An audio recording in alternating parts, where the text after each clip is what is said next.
cemprengan, yang lagi pegang cucian ditaruh dulu ya, diambil buku sama pulpennya dulu ya. Kita apa namanya 20 menit ke depan bakalan belajar gimana sih caranya menghandle keraguan-keraguan apa namanya prospekan kita. Karena banyak banget nih teman-teman ya mungkin tanya ya Mbak kok apa namanya prospek saya bilang mahal, kemudian tanya suami dulu ya biasanya boleh nggak teman-teman diketik kira-kira biasanya nih keraguan-keraguan prospek kita tuh apa sih ya? Boleh nggak diketik ya? Mungkin nanti saya bisa bantu jawab. Oke, langsung aja saya ini screen. Saya nggak pakai slide tapi pakai foto aja ya. Bentar.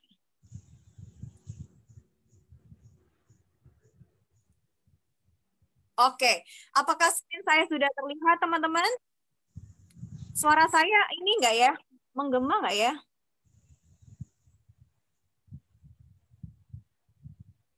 Mahal, nggak ada uang. Oke, Bu Marlina. Aman ya, soalnya di sini suara saya menggema. Jelas banget ya. Oke, Mbak Nani, makasih ya. Jelas, Mbak Siska, makasih banyak. Oke, teman-teman. Tapi untuk fotonya di layar saya udah ada ya?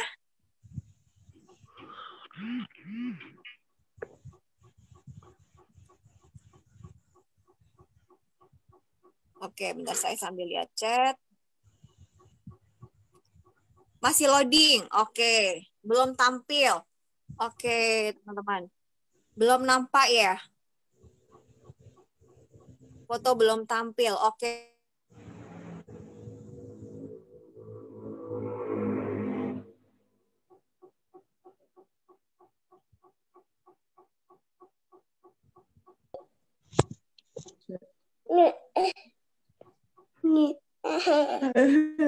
Mama. Loading ya.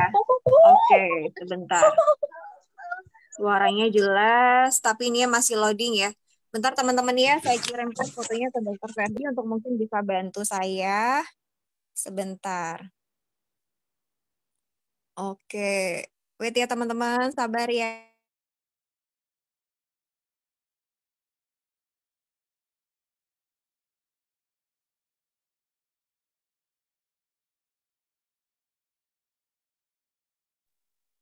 Oke, apakah fotonya udah muncul teman-teman?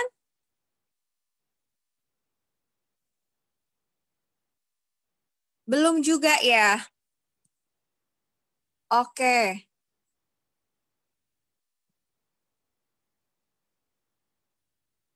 Oh, menggunakan screen sharing aja kah, Dok?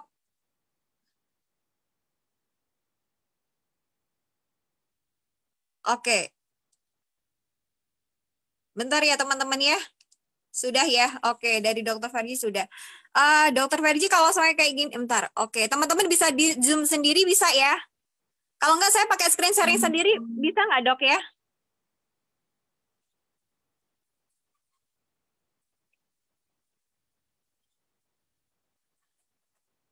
Sudah ya? Oke, bisa dilihat teman-teman ya. Oke deh, nggak apa-apa ini aja. Oke, teman-teman bisa di Zoom aja. Oke Dok, oke sip. Udah ya. Oke teman-teman, ya kembali.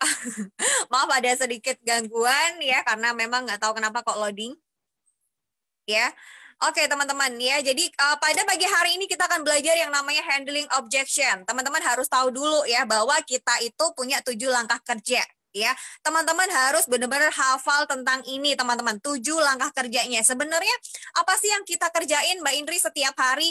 Gimana sih cara kerjanya, gitu kan? Yang pertama adalah teman-teman tahu ya, goal setting, kemudian membuat daftar namanya, di inviting, di presentasi. Kemudian ketika kita presentasi, teman-teman, nggak semua orang langsung bilang yes, ya nggak semua orang langsung bilang yes, tapi kadang mereka merasa ragu-ragu, merasa mahal, ya, merasa apa namanya takut sama suaminya, tanya suaminya dulu, ya, atau apapun itu banyak sekali handling objection yang kita terima dari beberapa prospekan kita. Ya, makanya kenapa setelah presentasi langkah selanjutnya adalah handling objection, ya, follow up dan closing teman-teman. Dan sekarang yang saya akan sharingkan adalah gimana sih caranya handling objection. Ya, jadi dalam handling objection adalah salah satu langkah kerja di dalam menjalankan bisnis no skin, teman-teman. Ya, jadi ini adalah skill yang benar-benar kita harus tahu, kita harus pelajari, kita harus benar-benar latih terus untuk akhirnya kita jadi mastah ya. Jadi benar-benar enak banget untuk handling objection. Tapi di sini teman-teman saya bukan orang yang hebat, bukan orang yang ahli di bidang ini, tapi saya akan men-sharingkan apa yang saya tahu ya. Next, Dok.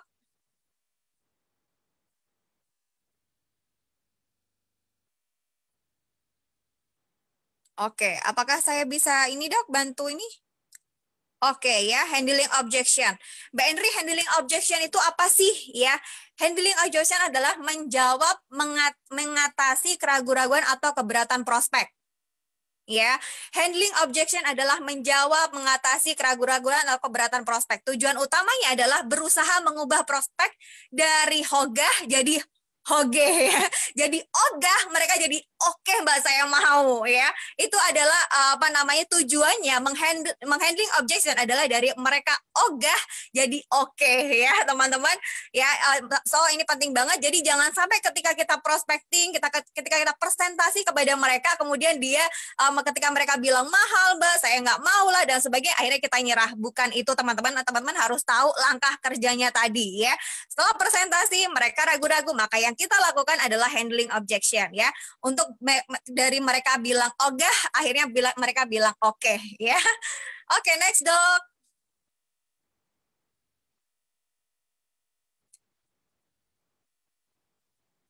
Oke ya, teman-teman harus tahu kunci sukses di dalam handling objection yang pertama adalah teman-teman harus tahu, harus sadar bahwa semua orang itu nggak langsung bilang oke. Ya, semua orang ketika dipresentasi nggak mungkin semuanya bilang oke. Mungkin ada salah satu yang kita presentasiin ya, mereka langsung bilang oke Mbak saya beli, tapi nggak semuanya teman-teman. Kalau Anda presentasi semua orang langsung bilang oke, saya mau tanya dukunnya di mana? Ya, karena jarang sekali teman-teman kita prospek langsung orang bilang oke ya. Jadi kita harus sadar dulu, kita harus sadar dulu bahwa kita butuh yang namanya next step handling objection ya. Karena nggak semua orang ketika kita presentasiin tidak langsung bilang oke ya. Kemudian niatkan untuk membantu teman-teman karena beda sekali ketika kita handle objection mereka dengan kita merasa bahwa pokoknya dia harus closing, pokoknya dia harus mau, maka beda sekali ketika kita meniatkan diri kita untuk membantu mereka. Ya, kita sadar bahwa mungkin merekanya enggak tahu. Kita sadar mungkin merekanya butuh pemantapan lagi. Ya, tapi kita percaya ini sangat membantu buat mereka. Jadi niatkan untuk membantu teman-teman. Ya, menghandle objection mereka niatkan untuk membantu mereka ya, untuk menjawab keraguan-keraguan mereka sehingga mereka bakalan mulai untuk mengerti ya. Kemudian teman-teman jadilah pendengar yang baik. Ini sangat penting sekali. Ketika kita menghandle objection prospekan kita, maka jadilah pendengar yang baik teman-teman. Karena kalau seumpamanya kita tidak menjadi pendengar yang baik, maka kita tidak akan menemukan yang jelas apa yang sebenarnya mereka butuhkan. Ya, apa yang sebenarnya mereka butuhkan jawabannya ataupun penjelasannya yang benar-benar yang bisa membantu untuk menjawab keraguan-keraguan mereka. Ya, kemudian teman-teman, kemudian ya menggali dengan bertanya, pastikan dengan jelas apa keraguan atau keberatan mereka. Ya, jadi kunci suksesnya kita benar-benar tahu ya, benar-benar tahu dengan jelas apa sih sebenarnya keraguan-keraguan mereka. Jangan berasumsi. Ya, jangan berasumsi. Ini sangat penting sekali. Ketika kita menghandle objection, kunci suksesnya adalah ini. Ya, teman-teman, jangan asumsi. Ya, ketika dia bilang mahal, kita langsung berasumsi gitu kan, langsung nyerocos gitu aja. No, teman-teman, ya. Oke, next, Dok.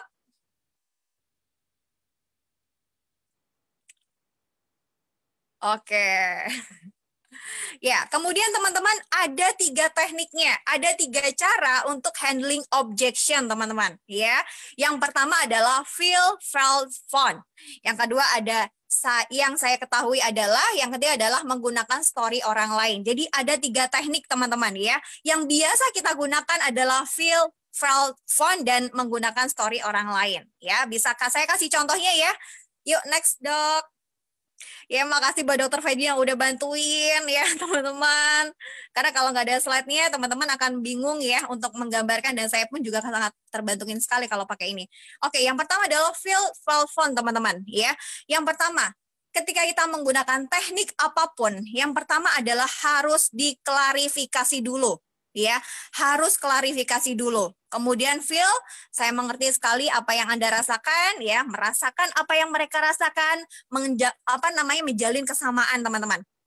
Karena orang itu dekat connect ketika kita sama dengan mereka, kita merasa sama dengan mereka. Kemudian felt ya, saya juga dulunya sama seperti Anda, merasakan hal yang sama, ya saya juga sama. Kemudian found, menemukan ya. Dok bisa agak dikatasin? Fun adalah menemukan. Jadi feel, felt, fun ya. Kemudian berikan solusi. Oke deh, langsung aja ke kasusnya, contoh kasusnya. Bisa di next, Dok? Oke, bisa di next. Oke, agak dikatasin, Dok, boleh? Ya. Oke, jadi contoh teman-teman ya, feel phone. Biasanya salah satu yang teman-teman tadi bilang, mahal Mbak Indri, ya produknya mahal. Oke, sekarang kita coba bedah ya, kita coba kasih tahu caranya. Bagaimana ketika prospek kita bilang mahal. Kalau mereka bilang mahal, teman-teman kita nggak diem langsung pulang ya.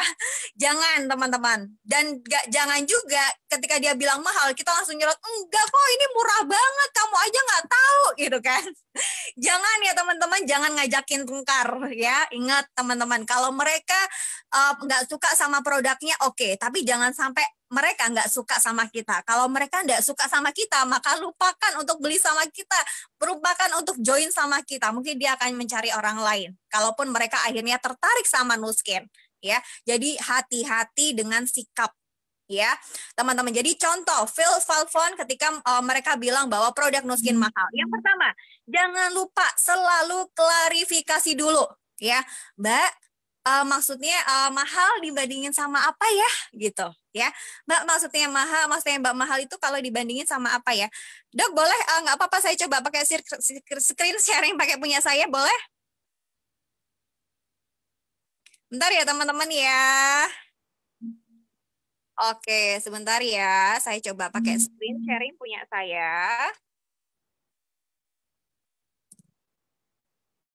Oke, kita tadi sampai mana? Oke, sampai sini ya. Teman-teman, apakah screen saya terlihat? Kalau nggak, boleh pakai suara Dokter Ferizi untuk jawab, karena saya nggak bisa lihat chat.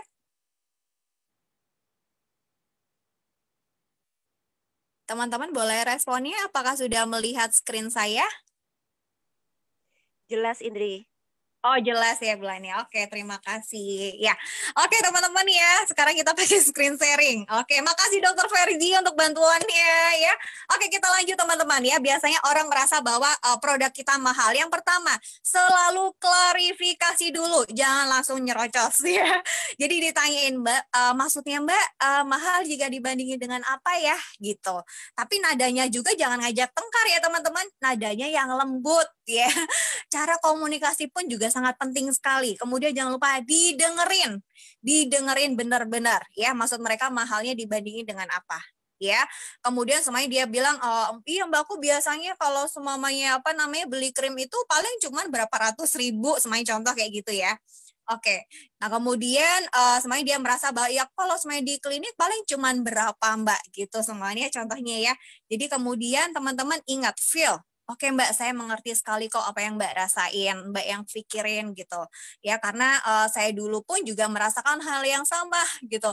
Saya kira home spa itu yang mahal sekali gitu buat saya. Apalagi saya dulu ya Mbak dan enggak punya enggak maksudnya bukan yang punya banyak uang dan sebagainya, tapi yang saya temukan Mbak ternyata dengan paket home spa saya itu malah terbantukan gitu loh. Jadi saya lebih hemat. Yang dulunya Mbak kalau semuanya nih saya sekali perawatan gitu ya, kayak derma roller gitu aja, karena saya dulu wajahnya semuanya pori-pori atau apa, itu sekali derma roller 800.000. Tapi kalau dengan paket home spa Mbak bukan hanya ngecilin pori-pori saya dengan derma roller gitu kan ya, tapi juga bisa ngeruangin kerutan saya. Jadi kebayang kalau kita sampai perawatan kerutan aja udah berapa. Kemudian ngecilin pori-pori sudah berapa. kemudian mencerahkan wajah sudah berapa kalau dihitung-hitung sekali ke klinik kecantikan dengan hasil yang sama dengan paket home spa itu berjuta-juta sekali kita treatment. Tapi beruntung sekali Mbak sekarang ada home spa sangat membantu sekali buat saya akhirnya bisa perawatan dengan nilai paling cuma ratusan ribu gitu. Bahkan mungkin sekali perawatan saya cuma 100 ribuan gitu. 100 ribuan lah gitu. Jadi sangat murah sekali dengan nilai segitu saya tuh udah bisa ngurangin kerutan, udah bisa ngecilin pori-pori gitu. Tapi kalau di klinik Mbak saya pasti sangat mahal sekali. Itu sih yang saya temukan dulunya juga saya sama banget seperti Mbaknya ngerasa bahwa ya home spa ini sangat mahal sekali buat saya gitu ya teman-teman. Jadi itu caranya, jangan lupa klarifikasi dulu, feel, merasakan ya, felt, kemudian fun, kemudian berikan solusi. Mbak, kalau ada caranya untuk Mbak bisa balikin modalnya, mau nggak saya kasih tahu caranya? Jangan lupa dikasih solusinya, dilempar pertanyaannya. Kalau kita nggak melempar pertanyaan, maka akan berhenti di situ, teman-teman. Ya, kemudian, ya teman-teman, Oke, kebalik. Oke, kemudian contoh kedua adalah feel fun juga, tapi mereka merasa bahwa modalnya besar. Kalau tadi contohnya sama kita prospek produk gitu ya, mereka merasa bahwa home spa mahal. Kemudian contohnya kalau saya kita prospeknya bisnis dan mereka merasa modalnya besar, modalnya gede gitu ya. Apa yang harus kita lakukan? Jangan lupa yang pertama selalu klarifikasi dulu ya. Maksudnya Mbak, modalnya besar itu jika dibandingin dengan bisnis apa gitu ya. Ingat ya, nadanya jangan ngajak tengkar. Kemudian didengerin. Ya, kemudian feel. Saya mengerti sekali kok Mbak apa yang Mbak rasain, Mbak yang pikirin, karena saya dulu pun juga merasakan hal yang sama. Tapi ternyata yang saya temuin Mbak, modal bisnis ini amat sangat murah, karena dulu saya jualan bakso, beli gerobaknya aja, senilai paket home spa, itu pun gerobaknya ala kadarnya. Belum lagi saya sewa tempatnya, belum lagi isi-isinya dan sebagainya. Dan ribetnya Mbak, dari pagi saya harus ke pasar, saya nungguin dan sampai malam hari. Dan beruntungnya Mbak dengan bisnis ini saya itu modalnya untuk saya sendiri, karena saya investasi adalah bukan uangnya hilang tapi saya belikan produk dan untuk saya pakai sendiri. Saya dapat alhamdulillah wajah saya lebih sehat, tapi saya juga bisa berpenghasilan dan punya akhirnya bisa bangun bisnis dari si paket home spa ini gitu. Mbak, kalau ada caranya 6 bulan ke depan untuk Mbak bisa dapetin penghasilan rata-rata 20 juta per bulan, mau saya kasih tahu hitungannya seperti apa. Gitu ya, teman-teman. Jadi feel fun. Jadi sebenarnya kuncinya adalah ini ya. Kemudian astaga salah lagi. Kemudian contohnya kalau semuanya kebanyakan ya teman-teman mungkin kita mendengar, Mbak saya tanya suami dulu ya gitu ya. Yang pertama jangan asumsi teman-teman, jangan asumsi bahwa pasti pasti alasan nih, pasti ini deh, pasti itu deh. Jangan teman-teman ya, jangan asumsi. Positive thinking. Memang mereka mungkin adalah salah satu orang yang sangat menghargai suaminya. Ya, mungkin mereka memang butuh untuk pandangan dari suaminya seperti apa. Jangan berasumsi ya. Bila yang pertama adalah klarifikasi dulu. Saya sangat menghargai keputusan ibu benar-benar istri yang sangat menghormati suami banget ya. Tapi kira-kira Bu, kalau kita punya Bu, kalau semuanya nih kita punya kesibukan yang produktif, ibu akhirnya mendapatkan tambahan penghasilan, makin cantik, makin muda, sehat, kira-kira suami ibu suka nggak? Gitu. Kira-kira apa nih yang mau ibu tanyain ke suami? Mungkin saya bisa bantu kasih pandangan mumpung saya masih ada di sini. Gitu ya. Kemudian feel, saya mengerti sekali kok Bu apa yang ibu rasain, karena saya pun dulu merasakan hal yang sama gitu. Saya nggak diizinin sama suami saya gitu. Suami saya awalnya juga nggak oke gitu ya, tapi ternyata suami sangat mendukung sekali saat ini Bu, karena beliau tahu saya ada dalam komunitas yang positif. Alhamdulillah saya bisa bantu perekonomian keluarga dan akhirnya kami bisa wujudkan keluarga kecil kami gitu. Kalau misalkan nih saya bisa bantu jelaskan langsung ke suami ibu, apakah itu akan membantu Bu? Jika iya, ibu bisa jadwalkan besok untuk saya bisa bantu jelaskan ke suami ibu. ya. Jadi seperti itu teman-teman, jangan lupa klarifikasi, feel, rasakan apa yang mereka rasain teman-teman ya, benar-benar dari hati, kemudian felt, kemudian found, dan berikan solusinya apa. Ya, seperti itu. Kemudian contoh lagi nih, kadang saya nggak suka MLM, Mbak. Ya, banyak kan ya, Mbak, enggak deh, aku nggak suka MLM. Enggak deh, Mbak, MLM ya, gitu kan ya. Banyak sekali kita mendengar kata-kata seperti itu. Yang pertama adalah teman-teman kembali lagi apa? Klarifikasi dulu ya. Apakah Ibu ada pengalaman yang kurang enak sebelumnya dengan bisnis MLM? Gitu, ditanyain ya. Kemudian apa yang membuat Ibu akhirnya nggak suka dengan bisnis MLM? Apa yang membuat Ibu nggak suka dengan bisnis MLM gitu? Boleh nggak kita sharing gitu ya? Diklarifikasi dulu teman-teman, apa maksud mereka nggak suka MLM? Jangan langsung nyerocos. Biasanya ini saya dulu nih. Kadang orang bilang, aku MLM ya, aku nggak suka MLM. Oh iya kak gitu. Biasanya saya dulunya nih bilang, enggak kok nggak kayak kamu pikirin. Dia tuh nggak ini, nggak ini. Padahal bukan itu loh yang yang mereka pikirin atau yang mereka ragu-raguin atau yang mereka nggak suka. Ya mungkin ada yang mungkin di hal lain yang mereka nggak suka dan kita fokus ke situnya gitu loh ya. Jadi pastikan tanyakan dengan jelas sebenarnya apa sih yang mereka nggak suka dengan MLM gitu. Ya, kemudian bilang saya mengerti sekali Mbak apa yang Mbak pikirin, apa yang Mbak rasain. Karena saya pun dulu adalah orang salah satunya yang nggak suka namanya MLM. Dan saya pun dulu ketika ditawarin bisnis no skin, saya itu menolak karena saya tahu ini adalah bisnis MLM gitu. Saya nggak mau. Dan ketika saya pelajari ternyata yang saya temukan adalah bisnis ini adalah bisnis yang ngebantu saya, nggak punya modalnya, saya nggak tahu cara menjalankan bisnis, saya nggak punya mentornya, saya nggak ada yang ngajarin, dan bisnis inilah yang membantu saya. Akhirnya saya yang dulunya bisnis selalu gagal, akhirnya sekarang udah bisa untuk punya bisnis karena diajarin caranya. Mbak, kalau misal saya kasih tahu caranya, Mbak bisa jalanin bisnis secara profesional, Mbak mau tahu nggak seperti apa arah caranya? Gitu, ya. Kemudian teman-teman, teknik yang kedua, tadi kan feel, phone, ya teman-teman udah mulai tahu, klarifikasi dulu, rasakan, kemudian feel dan temukan dan berikan solusi. Yang kedua ada teknik juga yang namanya yang saya ketahui adalah jadi langsung, ya. Yang pertama adalah jangan lupa selalu klarifikasi dulu. Ya, kemudian saya paham sekali dengan apa yang Anda maksud, tapi yang saya ketahui ternyata adalah bla bla bla. Seperti sebenarnya hampir sama seperti tadi teman-teman, hampir sama seperti feel phone, ya. Contohnya nih, kalau seumpamanya, Mbak saya nggak punya waktu, Mbak saya sibuk. Yang pertama jangan lupa teman-teman ya, mau pakai teknik apapun, selalu klarifikasi dulu, jangan asumsi, ya. Kemudian semuanya tanyain ya, kalau dia semuanya Mbak aku nggak ada waktu, aku tuh sibuk gitu. Kembali lagi, niatkan untuk membantu. Kita percaya adalah bisnis ini akan membawa berkah untuk orang lain. Ya, niatkan untuk membantu mereka. Mungkin mereka karena belum tahu aja caranya seperti apa. Tapi kemudian klarifikasi dulu, tapi Ibu sebenarnya pengen ya, Ibu memang benar-benar tadi pengen ya untuk maksudnya untuk dapat penghasilan dan sebagainya. Tapi Ibu ngerasa nggak ada waktu ya. Nggak ada waktunya seperti apa Bu maksudnya gitu. Apakah Ibu mulai kerja mulai pagi sampai malam, ataukah seperti apa atau gimana Bu? Gitu, boleh nggak kita sharing? Ya, kemudian saya paham sekali dengan apa yang Ibu maksud gitu ya, dengan punya sedikit waktu, tapi yang saya ketahui Ibu ternyata bisnis ini tuh bisa banget loh Ibu kerjain 2-3 jam aja sehari gitu, bisa dikerjain di paruh waktu. Ibu, kalau saya ada caranya, Ibu bisa jalankan di paruh waktu, maukah Ibu kami ajarkan caranya? Gitu, ya teman-teman. Jadi itu adalah contohnya.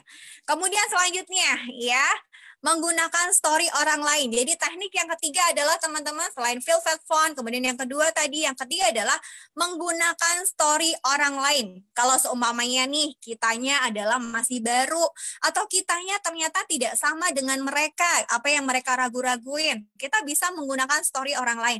Inilah kenapa teman-teman penting datang ke setiap event. Kenapa? Karena di sana kita akan mendapatkan banyak cerita, banyak story yang bisa kita sharingkan kepada prospekan kita yang sama dengan mereka.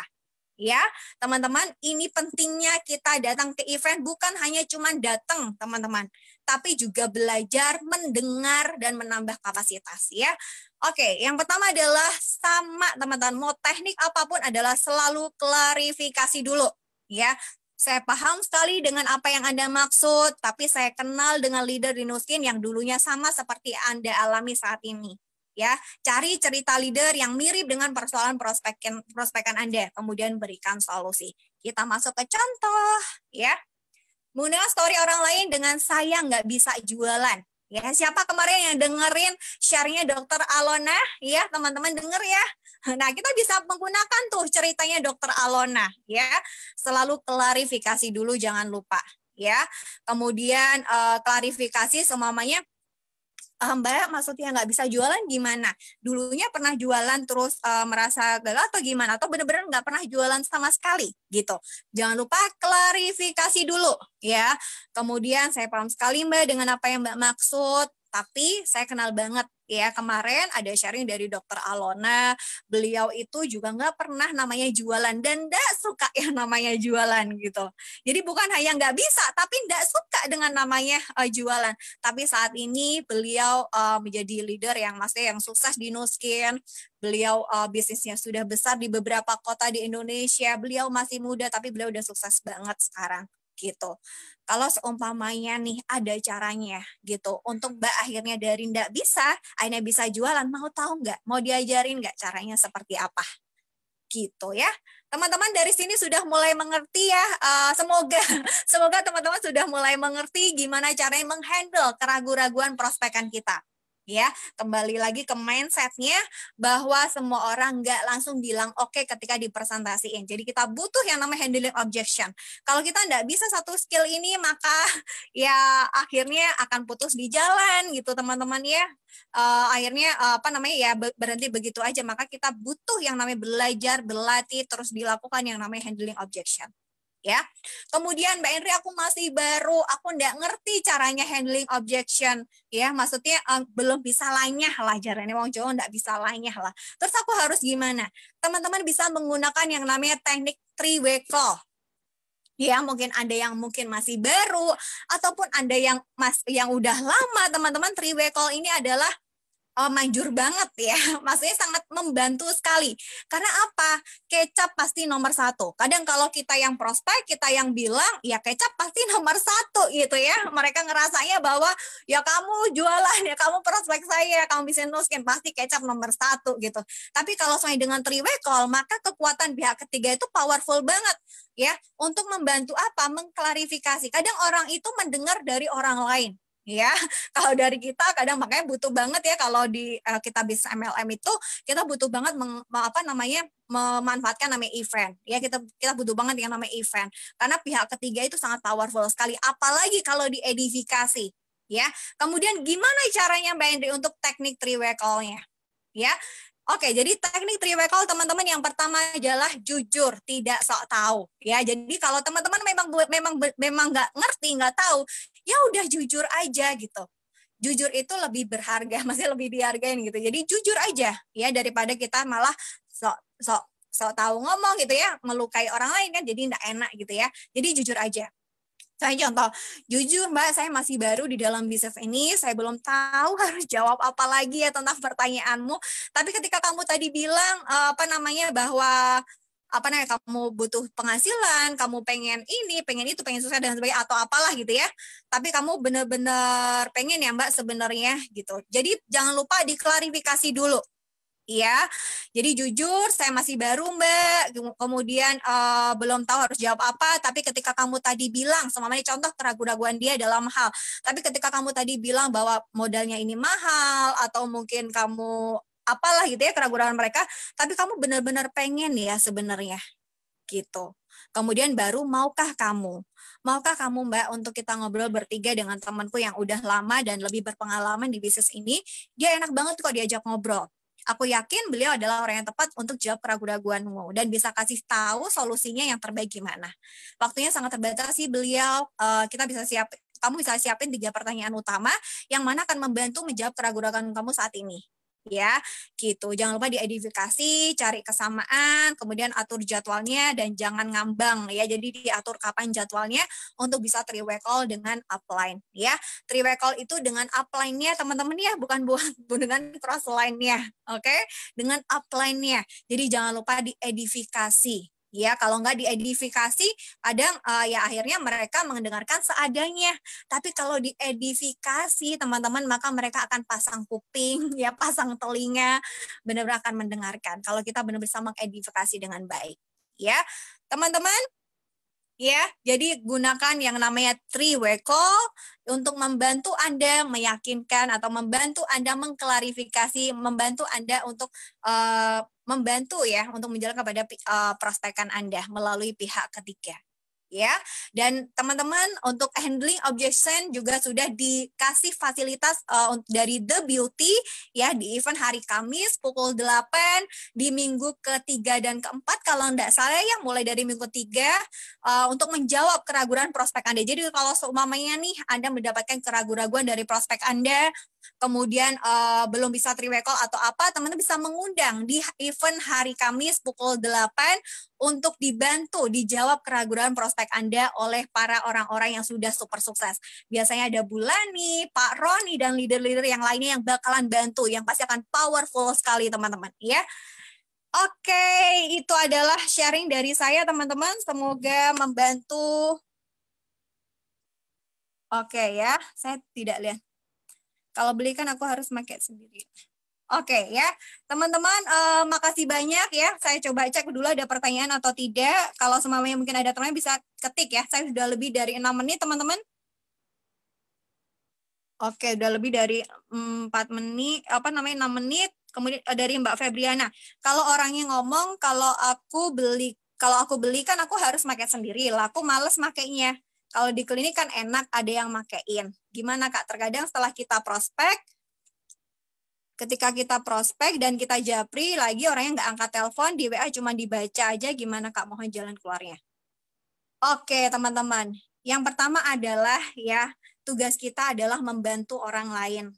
Tugas kita adalah membantu orang lain, bukan memaksa orang lain. Kita tahu ini baik buat mereka dan mungkin bukan timing yang tepat.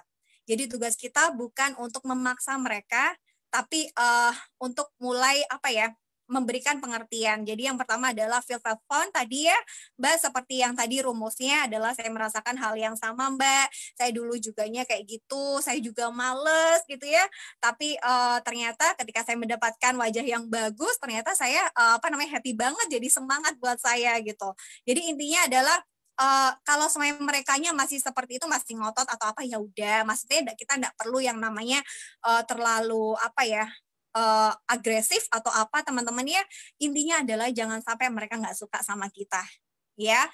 Jadi di follow up, di expose terus mungkin lewat story Anda atau diundang ke event gitu kan ya. Niat kita kembali lagi ke niat kita adalah membantu mereka. Kita tahu ini sangat membantu buat mereka untuk menyelesaikan permasalahan mereka. So itu intinya ya, karena ketulusan bakalan nyampe. Intinya kita akan membantu mereka. Itu sih ya. Oke, makasih teman-teman. Udah jam 9:08. Ya ampun, udah lama banget ya saya sharing. Maaf banget kalau mungkin hari ini banyak ada beberapa kendala. Makasih buat Dr. Ferdi yang sudah bantu ya. Makasih banyak buat teman-teman semuanya. Saya Indri dari Samarinda ya. Mohon pamit undur. Jangan lupa teman-teman kalau semua event ini adalah sangat bermanfaat, conference sangat bermanfaat, kuliah pagi sangat bermanfaat untuk Anda. Jangan lupa setiap harinya ya diundang satu tim Anda untuk masuk, untuk hadir, untuk belajar di dalam conference call pada pagi hari ini. Ya, saya Indri dari Samarinda mohon pamit undur. Wassalamualaikum warahmatullahi wabarakatuh. Bye.